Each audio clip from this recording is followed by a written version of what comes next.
My name's Jo Flanagan and I'm the co-founder and actions coordinator. We are groups of people who love singing together, but we do it with a purpose. Great, brilliant. Let's try it again. I think when I understood the true sort of timescale of what the scientists were saying about nature's tipping points, which everything accelerates, the great unravelling as it's called, we haven't got time to do I'll do my recycling, individual carbon footprint. We need to get the billions and trillions out of fossil fuels being funded. And I realised quite early on that the way to do that is to target those, particularly the worst banks and Lloyd's of London, who insure so many of the world's fossil fuel projects.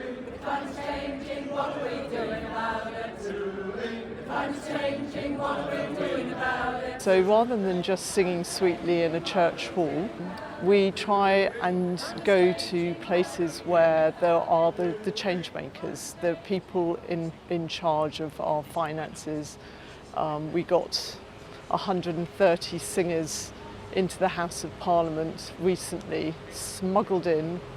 The entrance behind me is where we went in, and we had 70 singers outside singing sweetly across the road as a decoy choir, and we smuggled in various banners, so things that said things like clean energy is green energy and stop Rosebank and no more drilling in the North Sea. But when we get searched, our weapons, other than the tiny little banners which we smuggle in, are our voices. We don't seek to disrupt unless it's Barclays, HSBC or Standard Chartered Bank AGM as some of the biggest fossil fuel funders and deforestation funders. And then we don't disrupt for too long, but we make our point, but we make it through song. When the Paris Agreement was reached, I was elated. Around the world there were masses and masses of marches and a lot of jubilation. Since then, carbon emissions have actually risen. The governments have actually granted North Sea oil licences, and the Cumbrian coal mine, and they've set up the Drax power station, which Panorama has exposed as being something that isn't green. In fact, they're cutting down thousands of ancient woodland. What we're trying to do is actually create change. We're filling a vacuum, if you like, for people who care passionately about the environment. A lot of people don't want to be part of XR, and they definitely don't want to be part of JSO and get arrested or whatever.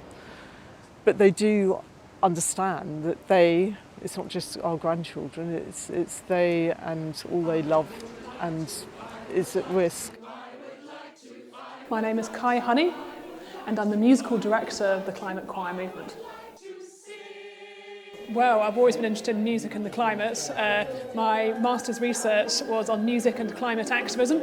I moved to Bristol in 2022 and found the choir after about 6 months or so, and it was really a very great partnership, and I've been with them ever since as their musical director.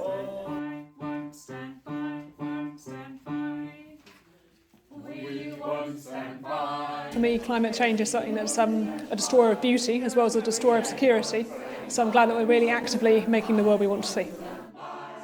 So 6 times a year around, I organise those actions with a wonderful team. The core group are amazing, the most functional group and wonderful group of human beings I've ever worked with.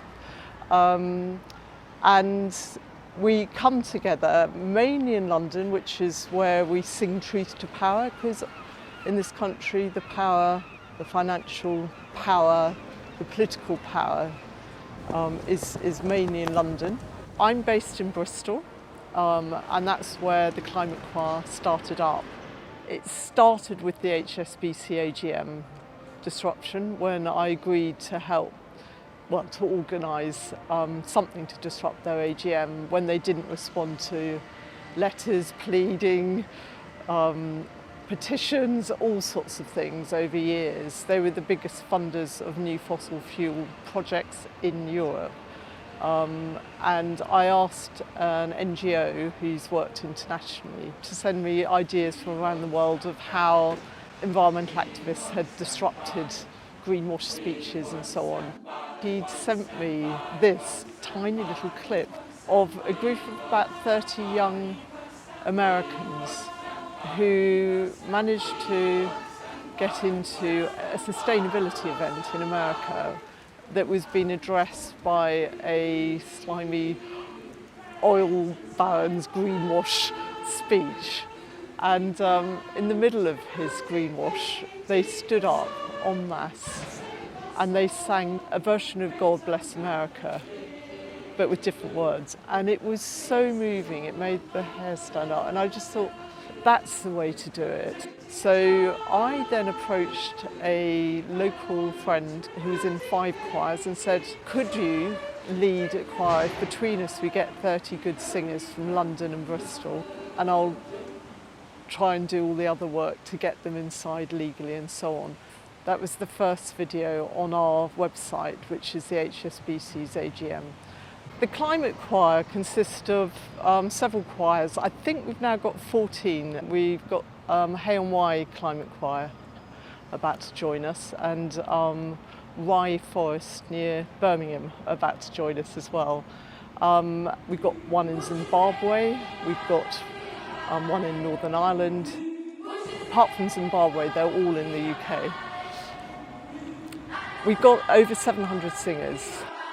The things I love about the climate choir is that it brings great joy to people, and people who are panicked and feeling quite helpless and alone. There's a real comradeship. I mean, we're building a community here, people who want to make a difference, and singing is such a beautiful way of moving people, bringing joy. So that I love.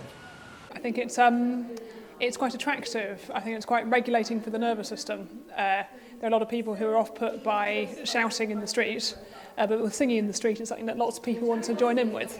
The next action after is a museum one. It's a very big national London museum, is what I would say, who have just accepted £50 million funding from BP. Now, I'm old enough to remember the tobacco industry, and the end of the tobacco industry was when they became so toxic that football teams, for instance, wouldn't take their sponsorship money. BP has got to go. It's time to join BP. Let's take their money. It's time to pay the deal. BP has got to go. So what happened is I asked if everyone could come from wherever they were from the UK, come to Friend's house.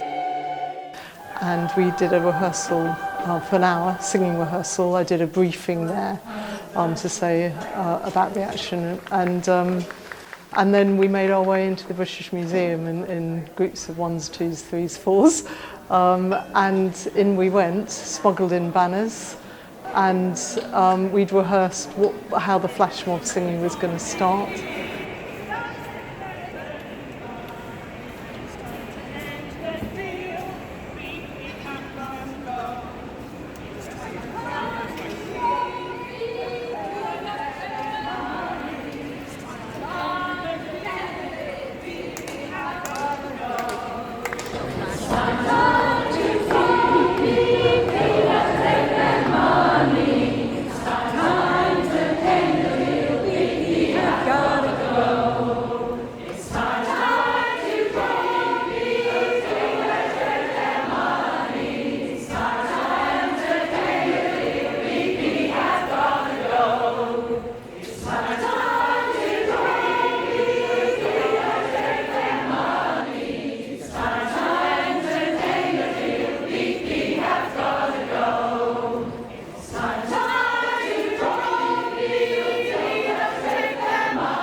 There's someone upstairs in the viewing platform who had made a banner that was attached to 3 people's wrists to try and keep it there as long as possible. And as we came singing across the Great Court, with the sound building and building and building, with our banners saying "Drop BP" and so on, then from that viewing platform, the big "Drop BP" banner was dropped, and we carried on singing with that in the background.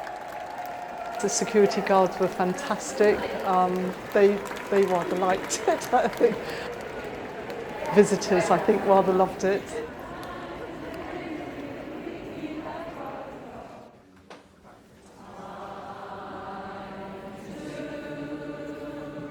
I think it's gone very well today. Glad that we weren't arrested. I think we made a terrific sound in the British Museum. It's great acoustic there. Big turnout of choir singers. I'm not sure how many, between 150 and 200. Everyone sang the song really beautifully. I'm sure the message would have got across that the British Museum needs to drop BP because we sang it about 100 times.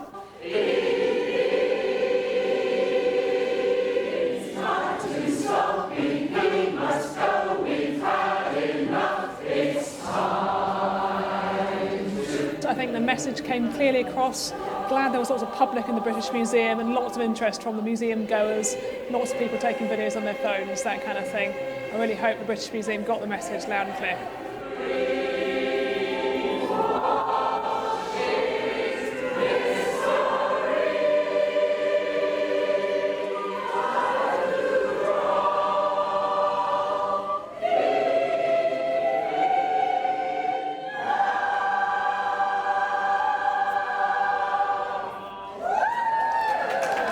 I was so relieved and so happy with how it went today. I think over 200 people turned up. Everyone did their bit. There was a lot of work went on behind the scenes, so the next step is to try and get it out via social media, so we really can hit BP and send a message to cultural institutions that taking £50 million from BP is not okay, not at the time when we've got so many people, like in Spain and all around the world, on the front line of climate change, fueled by the fossil fuel industry. So yeah, I was really pleased. It was a really joyous occasion.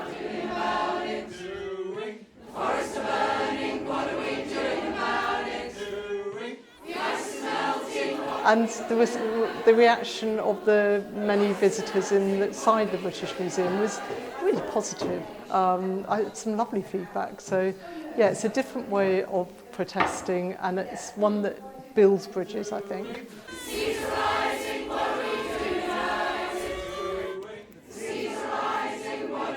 I wrote 2 songs, Time to Drop BP and BP Have Gotta Go.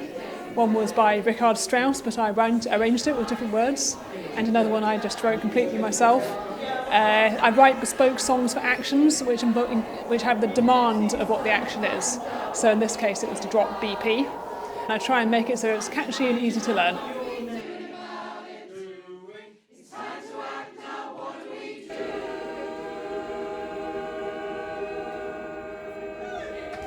Yeah, we're getting a lot of positive reaction from the public. They just want to join on the spot. They actually come and sign up, which is nice. They'll tag us on social media. They'll come along and sing along with us, walk along with us. We've already gone viral on TikTok, which was great. So yeah, we're getting a lot of positive reaction. Even from our targets, like 55 Tufton Street, have positively commented about us. So yeah, whether that's a good thing or not sure, but yeah.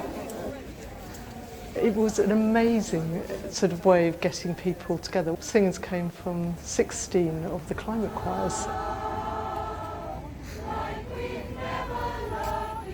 We're always looking for new members. The more we have, the more clout we have. And we particularly want to have a choir in Scotland, which we haven't yet. And we've only got one in Wales, so we'd love to have more singers all over the place. And we do get approached by people from outside the UK as well about forming choirs too. We got approached by someone from Canada recently, and I talked to people from Finland last week, and so I think it is growing. I think some climate choirs elsewhere might be climate choirs where they just do nurturing things and sing about nature. This is actually trying to make change. Mainly we're trying to move hearts and minds in a different way, which is less antagonistic but very powerful. I quite often get asked, well, do you make a difference? As an activist, they hardly like to come back up to me and say, we did it because of you. We do know there's 2 or 3 actions where we did make a difference because of other NGOs who've got links inside organisations and stuff. I've got 2 granddaughters, one who's about to be 2 and one who's 5. Absolutely, I adore them. And I feel a real sadness of what they're inheriting, and it's under my watch.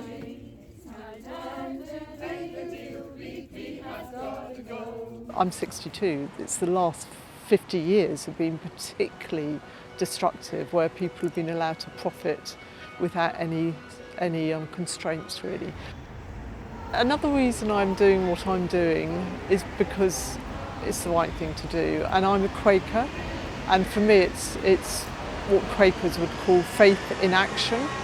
So not just sitting there doing nothing, but trying in a peaceful way, trying to make a difference. The Science Museum, we had about 110 singers came into the Science Museum. Fantastic video on our website, and they've recently announced that they bowing to pressure, that are not going to take sponsorship money from Equinor, the company that mainly owns the Rosebank North Sea oil. So, is it just us on our own? No, it's a whole load of activists, and we are growing on the backs of the courage of some of those protesters who are in prison now. People understand that there's an issue but don't want to do that, but will come to Greenpeace or the Climate Choir or whatever. But mainly I want to give people hope, and I want to look back and say to my granddaughters, Granny tried her best.